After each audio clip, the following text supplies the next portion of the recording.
In this Adobe Premiere Pro tutorial, I'm going to show you how to do automatic mask tracking for simple shapes and masks.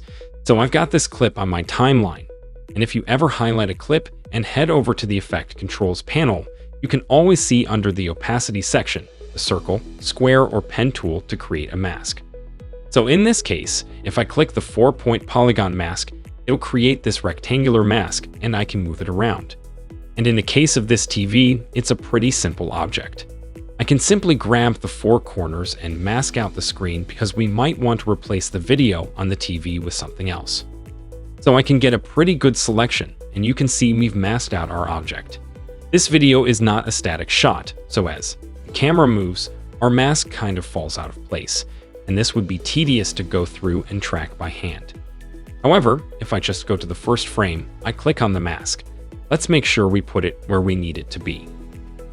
For simple moving objects like this didn't move that much, it only moved in a 2D way.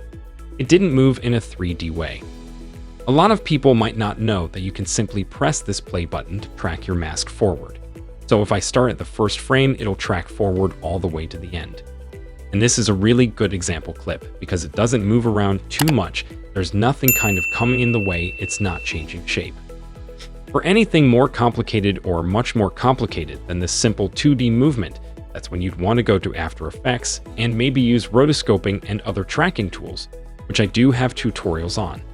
But let's finish. Let's let this tracking bar finish and I'll show you what happens.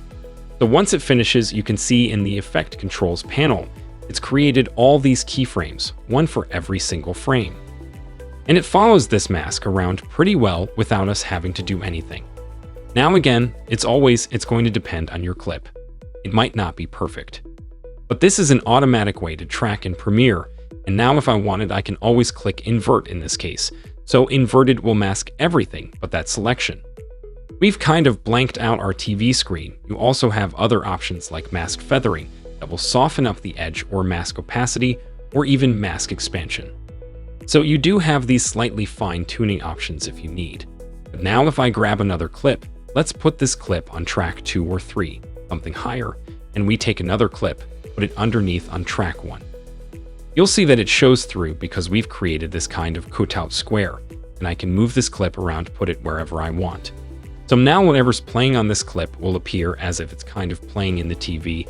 There is other things you can do, because the lighting now doesn't match it doesn't necessarily look like it's on the TV.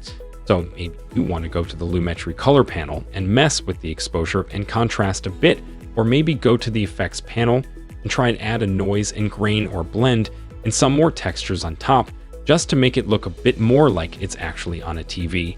But you get the basic idea on how to track masks.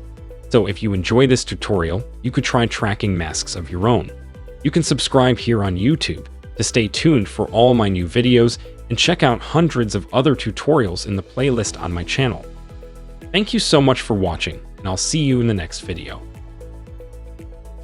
If this video helpful to learn quickly, hit the like button, and also don't forget to subscribe to our channel and hit the bell icon. Then you won't miss any upcoming tutorials.